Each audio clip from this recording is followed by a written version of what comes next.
At 8:36 p.m. on a quiet Thursday night in February 2016, hackers sitting thousands of miles away came closer to stealing $1 billion from a central bank than anyone in history. Without guns, without masks, without breaking a single door, all they needed was a keyboard access to the SWIFT system and one small window of time while the world was asleep. This wasn't a movie plot, this wasn't cyberpunk fantasy, this was the Bank of Bangladesh. And for a few terrifying hours, the global financial system almost collapsed because of a typo. The attackers weren't amateurs, they weren't lone hackers, they were part of something far more dangerous. A state-linked cybercrime operation known as the Lazarus Group, a shadow organization connected to North Korea, operating like a multinational corporation, complete with developers, testers, finance teams, and money laundering departments. Their target wasn't a commercial bank or a crypto exchange. It was the central bank of an entire country. And their weapon wasn't malware alone, it was trust. The Bank of Bangladesh had access to SWIFT, the secure messaging system used by over 11,000 financial institutions to move trillions of dollars every single day. A system designed to be boring, invisible, and unquestioned because in finance, the less attention a system draws, the more power it holds.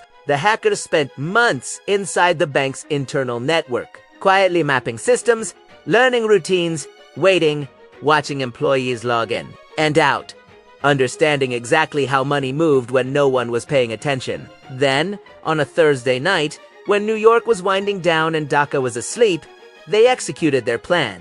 35 fraudulent transfer requests were sent through SWIFT, instructing the Federal Reserve Bank of New York to move nearly $1 billion from Bangladesh's account to offshore destinations. These requests looked completely legitimate.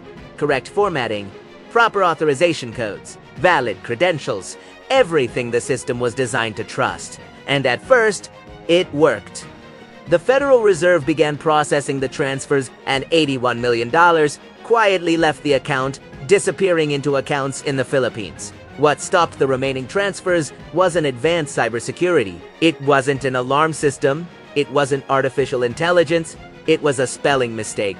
One of the destination addresses referenced a non-profit organization with the word foundation misspelled. That single typo triggered a manual review. Just enough friction to slow things down, just enough time for someone to ask a question. And that question saved nearly $1 billion from vanishing into the global financial void. But by then, it was already too late to recover what had been stolen. The money that made it out didn't go to shell companies or hidden offshore banks. It went somewhere far more audacious. Casinos in the Philippines. The attackers understood something crucial. Casinos move large amounts of cash, ask very few questions, and operate in jurisdictions where enforcement is slow and fragmented. The money was converted into chips, gambled just enough to appear legitimate, then cashed out, laundered, and dispersed, effectively erasing its trail. When investigators finally caught up, much of it was gone forever. And this is where the story becomes truly unsettling. Because the Bangladesh Bank wasn't uniquely careless, it wasn't incompetent, it followed industry standards, used trusted systems, and did what central banks around the world do every day. The real failure wasn't technological, it was conceptual. SWIFT was never designed to verify truth, it was designed to transmit trust. And once attackers learned how to impersonate that trust perfectly, the system had no way to defend itself. The Lazarus Group didn't break the rules. They followed them better than anyone else. And they didn't stop after Bangladesh. This attack was a proof of concept. In the years that followed, the same group was linked to some of the largest crypto exchange hacks in history, stealing billions more, refining their techniques, adapting to new systems, exploiting the same fundamental weakness again and again. Because modern finance is built on speed, automation, and assumption. Transactions happen too fast for humans to intervene. Alerts trigger only when behavior looks unusual. And attackers now design fraud to look boring, routine, and expected. That's the real lesson of the Bangladesh heist. The most dangerous attacks don't look dramatic, they look normal. They arrive as emails no one questions, transfers no one reviews, systems everyone assumes are safe because they've always been safe before. The connection to North Korea adds another layer of discomfort because this wasn't just crime, it was strategy. Sanctions cut off traditional revenue, so cybercrime became an economic policy.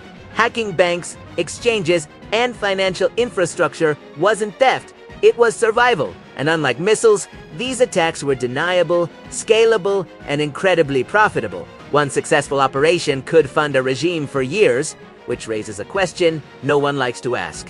If one typo hadn't stopped the Bangladesh heist, would we even know how fragile the system really is? How many similar attempts succeeded quietly? How many didn't need a typo to stop them? The truth is, the financial system survived that night not because it was secure, but because it got lucky. And luck is not a strategy. If this story feels unsettling, it should, because nothing fundamental has changed. The same systems still move trillions every day, the same assumptions still hold them together, and the same kinds of actors are still probing for weakness. This wasn't the largest bank robbery in history because it failed. It was the largest warning we chose to ignore. If you want to understand how modern financial crimes actually work, how invisible systems shape real-world chaos, and why the next global shock one. Come with sirens or headlines. Subscribe now, because these aren't isolated stories. They read chapters in the same book, and the next one is already being written.